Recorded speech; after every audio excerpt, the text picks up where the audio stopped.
Teturi njihet si muaji ndërgjegjësimit për kancerin e gjirit, një fushatë globale që synon të nxjisë gratë dhe vajzat të kujdesen për shëndetin e tyre dhe të kryejnë kontrolle të rregullta. Në Shqipëri prej disa vitesh ky muaj shënohet me ofrimin e mamografisë falas për gratë, si një hap i rëndësishëm drejt diagnostikimit të hershëm dhe mbrojtjes së jetës.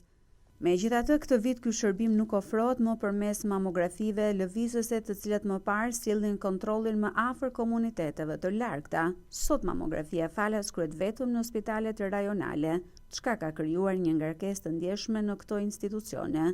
Gratë që jetojnë në zona rurale apo larg spitaleve rajonale përballen me sfida të shtuara, siç është koha e gjatë e pritjes në radhë, çka shpeshherë ndikon negativisht në motivimin e tyre për të kryer kontrollet e nevojshme. Nga ana tjetër, vetë mjekët dhe stafi mjekësor që ofron këtë shërbim flasin për një mbingarkesë të konsiderueshme gjatë muajit tetor.